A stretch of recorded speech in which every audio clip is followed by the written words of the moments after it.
بنورنا الدنيا وننشر في الفضاء أملا ونعلي عزم همتنا فمن طلب العلا وصل. بسم الله الرحمن الرحيم. الحمد لله رب العالمين والعاقبة للمتقين والصلاة والسلام على سيد الأنبياء والمرسلين سيدنا وحبيبنا وحبيب رب العالمين محمد وعلى آله وأصحابه ومن هدى بهديه إلى يوم الدين. کتاب العلم. بسم اللہ الرحمن الرحیم. باب فضل العلم. شیخ الاسلام فقیہ العصر حضرت مولانا تقی عثمانی صاحب دامت برکاتہم باب فضل العلم کے تحت فرماتے ہیں کہ کس علم کی فضیلت کا یہاں پر بیان ہے. علم سے کون سا علم مراد ہے؟ ہم جس دور سے گزر رہے ہیں اس دور کے سلسلے میں شیخ الاسلام علامہ شبیر احمد عثمانی نور اللہ مرقدہ فرماتے ہیں کہ اس دور کے فتنوں میں سے ایک فتنہ فریب الفاظ ہے.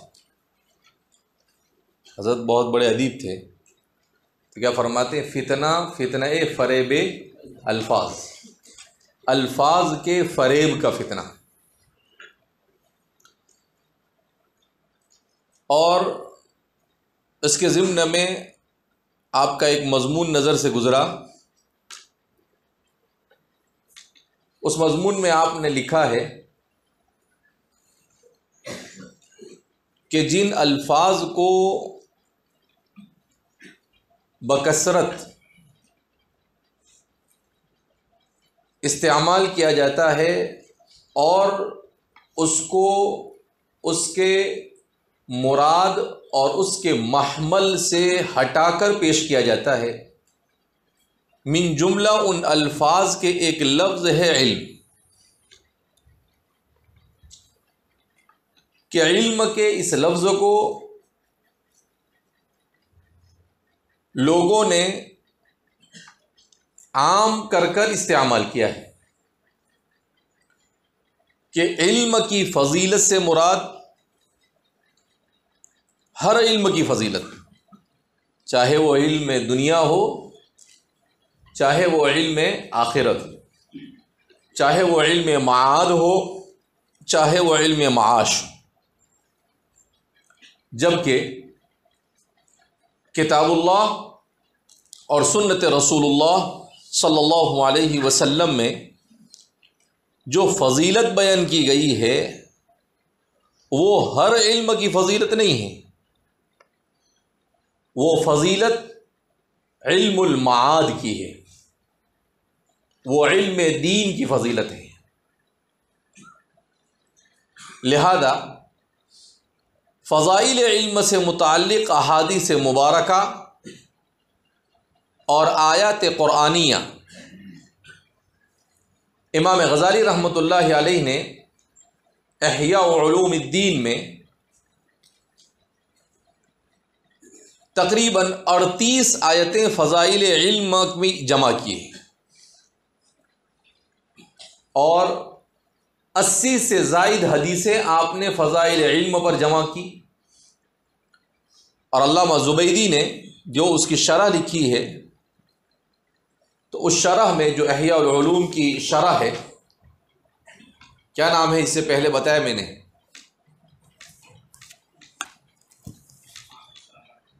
ہاں اتحاف سعادت المتقین شرح احیاء علوم الدین، زیادہ نہیں، صرف 25-30 جلدوں میں. اس میں انہوں نے اور اپنی طرف سے آیات اور احادیث کو جمع کیا ہے. اتحاف سعادت المتقین میں صرف علم کی 17 تعریفیں ذکر کی. علم کی کتنی تعریف ذکر کی ہے؟ میں نے کہا تھا اس دن کہ اگر آپ کے قیمتی وقت میں سے اگر آپ کو وقت مل سکے تو اسے ضرور پڑھیے گا، مگر کسی بھی بندے خدا کو توفیق نہیں ہوئی کہ اتحاف السادۃ المتقین کی جلد اول اٹھا کر پڑھے۔ نام پوچھا تو نام نہیں معلوم، تو اندازہ ہو گیا کہ کسی نے توجہ نہیں کی، کیونکہ اگر توجہ کی ہوتی تو نام بتا دیتے، جس نے بتایا اس نے بھی کاپی میں سے پڑھ کر بتایا۔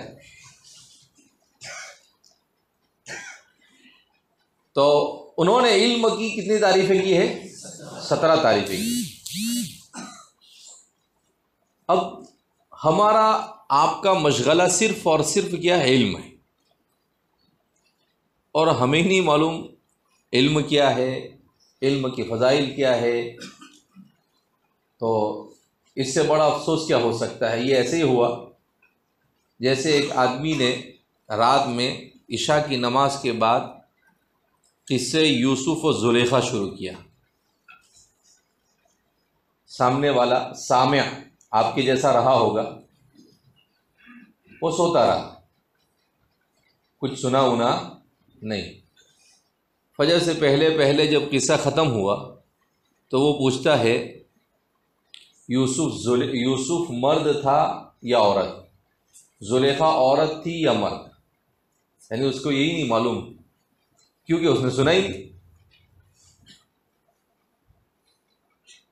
تو اس لیے الحمدللہ جامعہ کے کتب خانے میں جس کتاب کا بھی میں نام لوں گا وہ کتب خانے میں موجود ہوگی، اس لیے کہ مجھے خود پڑھنے پڑھانے کا اللہ نے تھوڑا بہت شوق اور ذوق دیا ہے۔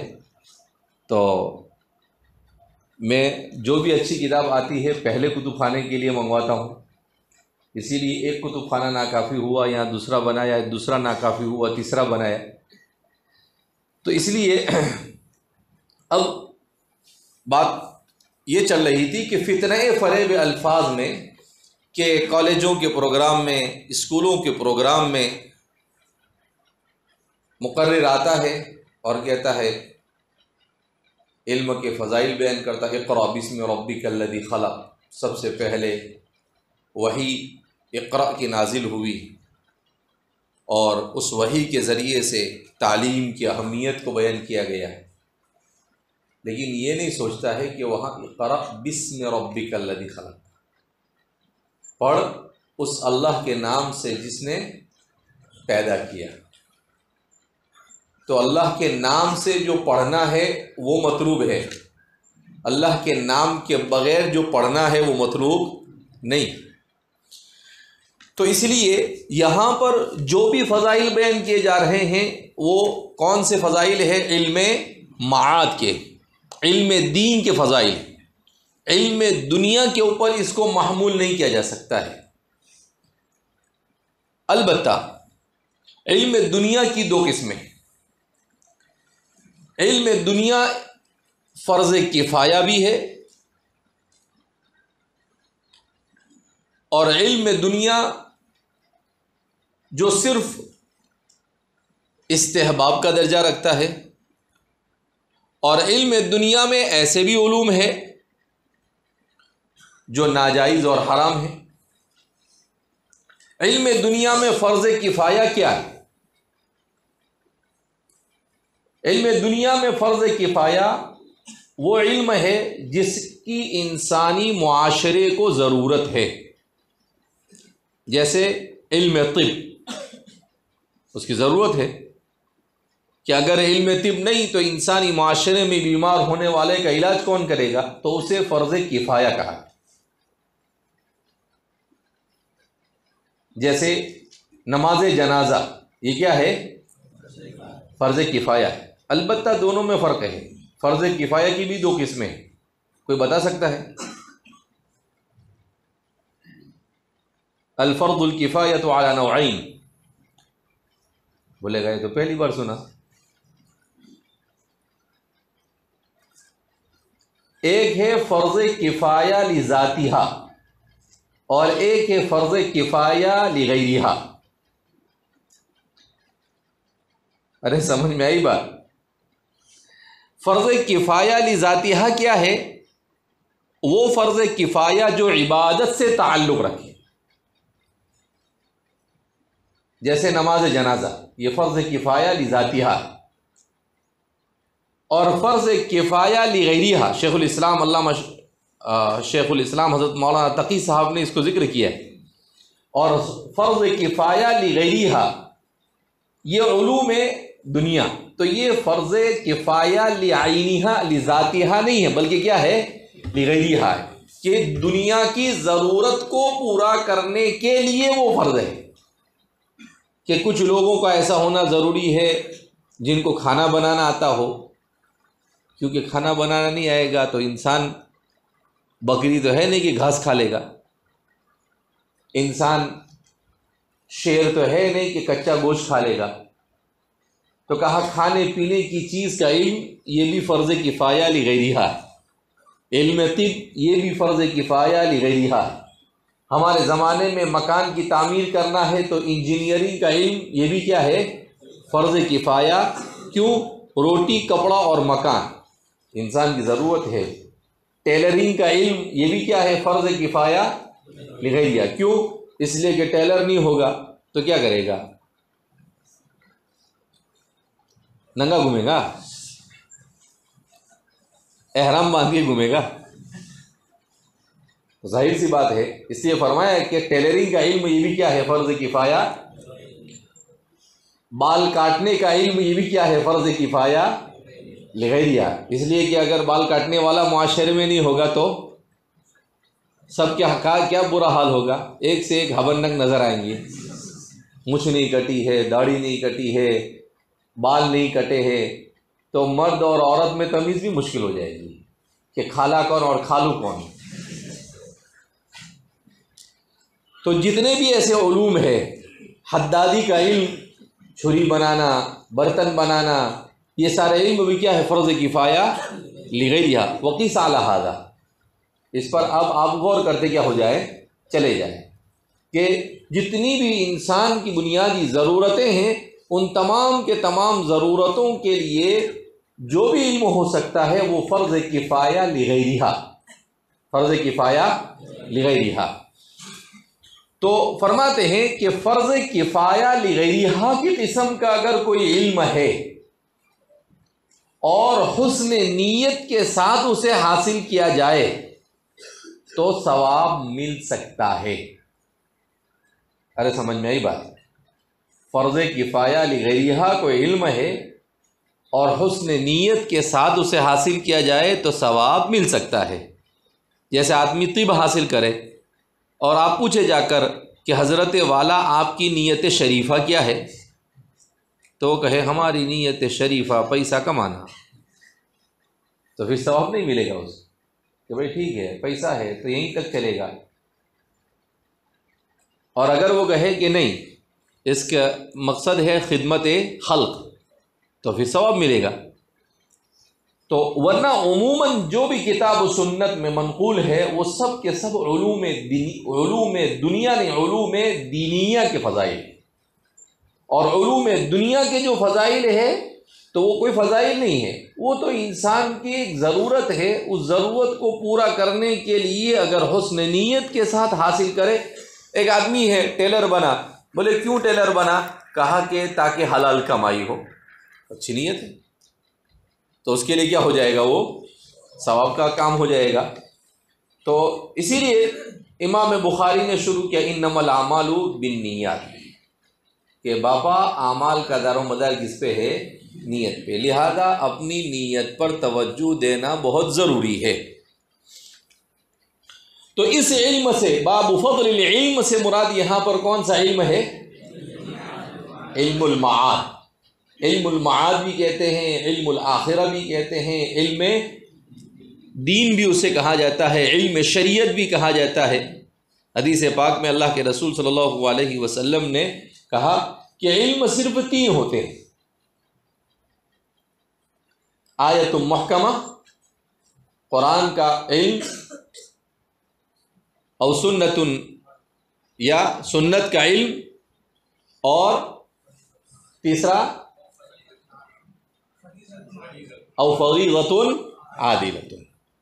یہ 3 علم جو ہے وہ فرماتے ہیں کہ باب فضل العلم والے علم میں یہ شامل ہے۔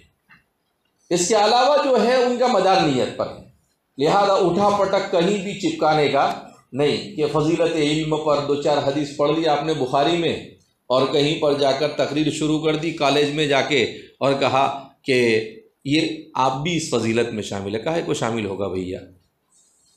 تو اس لیے باب فضل العلم، اسی لیے ہمارے علماء دیوبند اور علماء ندوہ ان کے درمیان بھی علم کی تقسیم کے سلسلے میں اختلاف ہے۔ حالانکہ علماء ندوہ بھی اپنے آپ کو علماء دیوبندی کہتے ہیں، لیکن اس کے باوجود کچھ چیزوں کے اندر میں اختلاف پایا جاتا ہے۔ حضرت مولانا علی میاں ندوی خود اپنے آپ کو دیوبندی کہتے تھے۔ کیا اختلاف ہے؟ علماء ندوہ علم کو اکائی کہتے ہیں، علم کو، اور علماء دیوبند یہ علم کی تقسیم کے قائل ہیں۔ علم کی کیا مطلب اکائی اور تقسیم؟ یعنی علماء ندوہ کا یہ ماننا ہے کہ علم جو ہے وہ ایک ہی ہے، چاہے علم دین ہو چاہے علم دنیا ہو، اس میں دوئی نہیں ہے، اس میں تقسیم نہیں ہے، لہذا جو فضیلتیں علم دین پر ہوگی وہی فضیلتیں علم دنیا پر بھی ہوگی۔ اس کو اکائی کہتے ہیں۔ اس کو کیا کہتے ہیں؟ ان کے یہاں پر یہ ساری کے ساری فضیلتیں وہاں پر بھی کیا ہو جائے گی؟ فٹ ہو جائے گی۔ تو اس لیے کہ وہ علم کی اکائی کے قائل ہے۔ حضرت مولانا علی میاں ندوی اور ان کے جتنے بھی رفقا ہے یہ سب کے سب لوگ علم کو اکائی کہتے ہیں کہ سارا علم فضیلت قرآن اور حدیث میں جہاں بھی علم کی فضیلت بیان کی گئی ہے تو اس میں سب شامل ہے۔ جبکہ حکیم الاسلام حکیم الامت مجدد ملت حضرت تھانوی رحمۃ اللہ علیہ فرماتے ہیں علم میں اکائی نہیں، علم منقسم ہے۔ علم دین میں بھی اور علم دنیا میں بھی علم نافع بھی ہوتا ہے اور علم ضار اور علم غیر نافع بھی ہوتا ہے، تھانوی فرماتے ہیں۔ اور ہمارے علماء کی رائے ہے کہ علم میں اکائی نہیں، لہذا ان کے یہاں پر یہ فضائل علم دین پر محمول ہوں گے، اور علم دنیا کے لیے جیسا کہ کہا گیا کہ اگر وہ علم ایسا ہے جو فرض کفایہ لغیرہا کے درجے میں ہے تو اس صورت میں نیت اگر اچھی ہے تو ثواب ملے گا، اگر نیت اچھی نہیں ہے تو ثواب ملے گا نہیں۔ لہذا فضائل علم پر جو روایات ہے ان روایات کا مصداق طلبہ مدارس اسلامیہ ہے، طلبہ مدارس اسلامیہ ہے کہ بھئی علم کا حاصل کرتے کرتے اگر کوئی مر گیا تو وہ شہید ہے۔ تو یونیورسٹی میں تعلیم حاصل کرنے والا اگر مر جائے تو لیس بشہید، اس لیے کہ وہ علم دنیا حاصل کر رہا ہے۔ اگر یہ نیت صحیح ہے تو ہو سکتا ہے کچھ ثواب مل جائے تھوڑا بہت، لیکن اگر نیت صحیح نہیں ہے تو ثواب، آج کے زمانے میں تو علم دین حاصل کرنے میں نیت صحیح نہیں ہوتی تو علم دنیا میں کہاں سے صحیح؟ ارے سمجھ میں آئی بات؟ لہذا اس بنا پر آدمی کو معلوم ہونا چاہیے ہر باریک اور چھوٹی چیز کا علم کیا ہے، ضروری ہے۔ حکیم الاسلام حضرت قاری طیب صاحب نور اللہ مرقدہ نے بڑی عجیب بات لکھی ہے جس کو گولڈن لائن کہا جا سکتا ہے، انتہائی سنہری لکیر اور سنہرے الفاظ سے لکھے جانے کے قابل ہے حضرت کی بات۔ حضرت نے لکھا ہے کہ ہمارے علماء کا مزاج یہ ہے کہ حدیث، فقہ اور قرآن کی جزئی پر عمل کرنا اور اس کا سمجھنا ضروری طالب علم اور عالم کے لیے، اور تسلب کے ساتھ، اس میں کوئی لچک نہیں ہونی چاہیے۔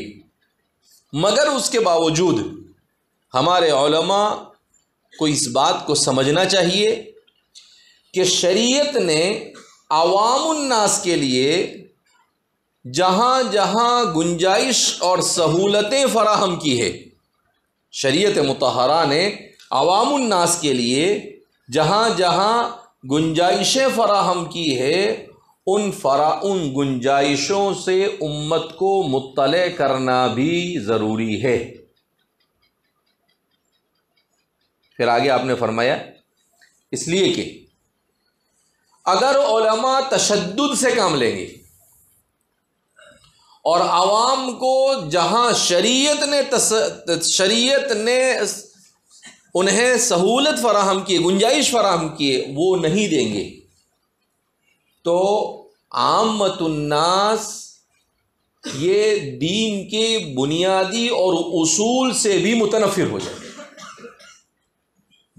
دین کی بنیادی علم اور اس کے اصول سے بھی کیا ہو جائے گی؟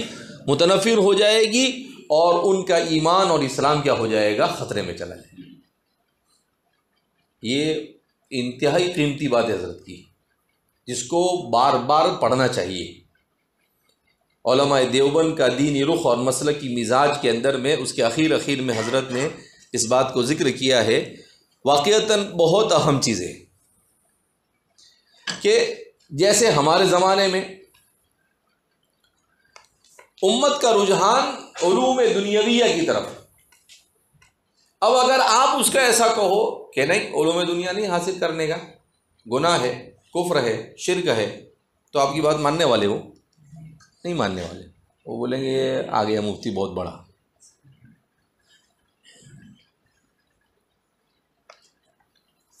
تو اب شریعت کیا کہتی ہے اس کے بارے میں؟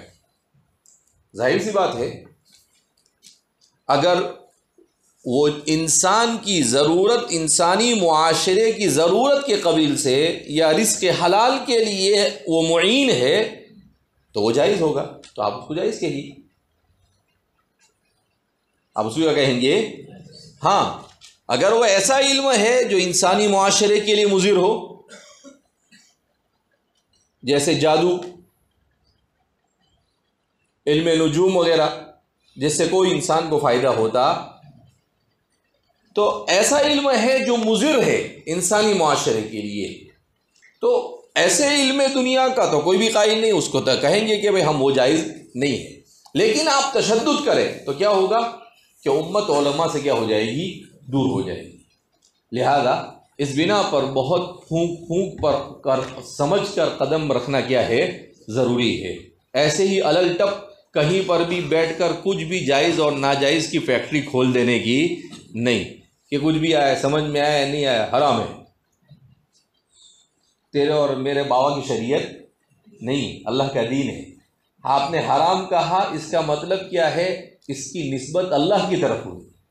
اب اللہ نے جس چیز کو حرام نہیں قرار دیا، آپ نے اس کو حرام قرار دیا، تو اللہ کے رسول کو بھی تنبیہ کی گئی نا، لِمَ تُحَرِّمُ مَا أَحَلَّ اللَّهُ لَكَ۔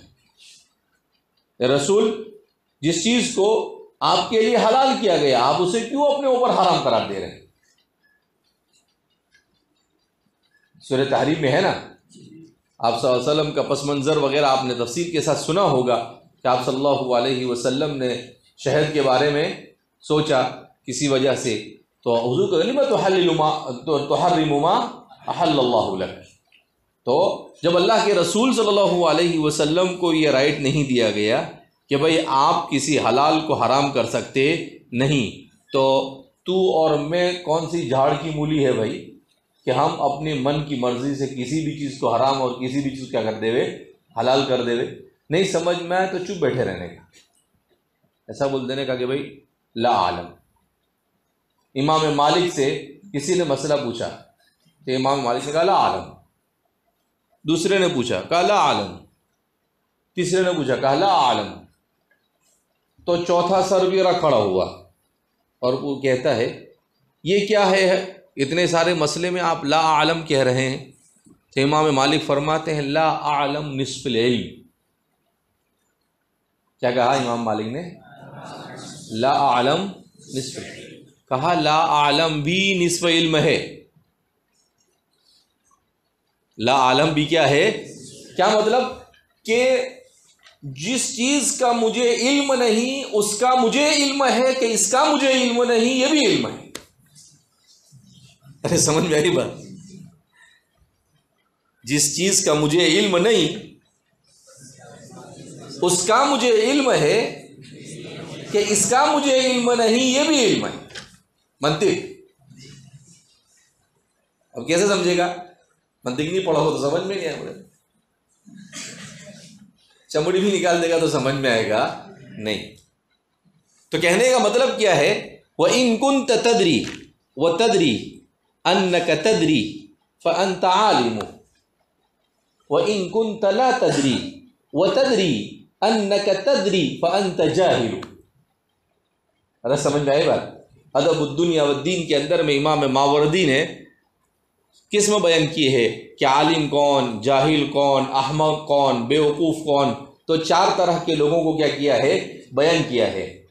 تو اس لیے آدمی کو جس طریقے سے کسی چیز کا علم ہو، ایسے ہی اس کو یہ بھی علم ہونا ضروری ہے کہ اس کا علم مجھے ہے یا نہیں. اگر اسے یہی نہیں معلوم کہ مجھے معلوم ہے یا نہیں معلوم ہے تو ظاہر سی بات ہے یہ بھی ایک قسم کی جہالت.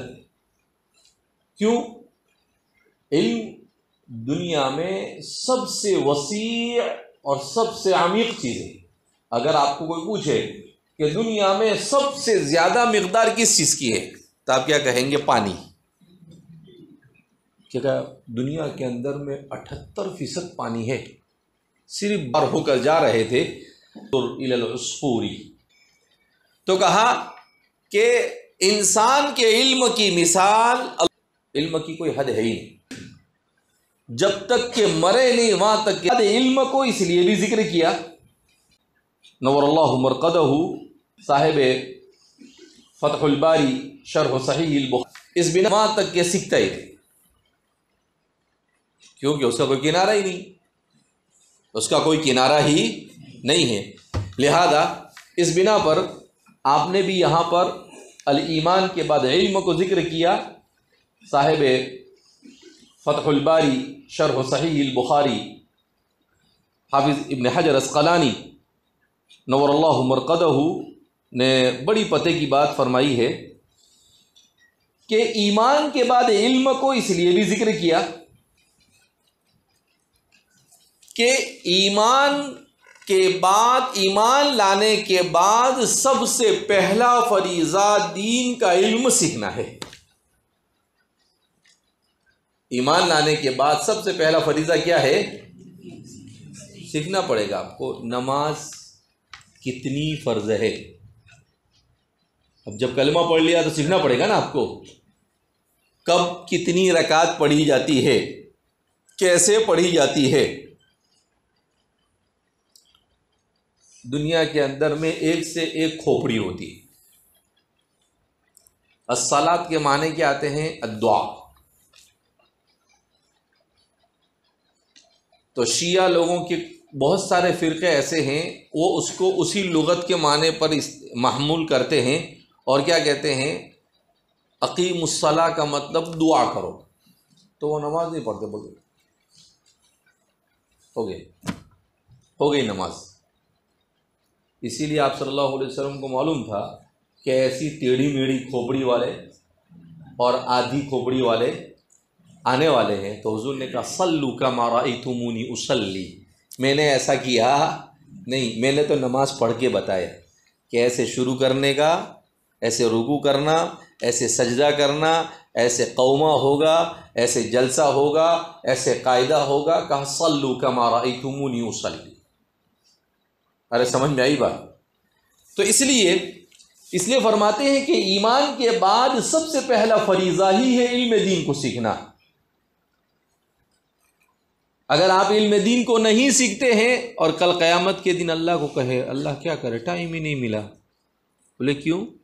وہی دنیا کمانے سے، دنیا کھانے سے، دنیا گھومنے سے فرصت ہی کہاں تھی جو دین کا علم حاصل کرے. بولے اچھا آ جا میدان میں.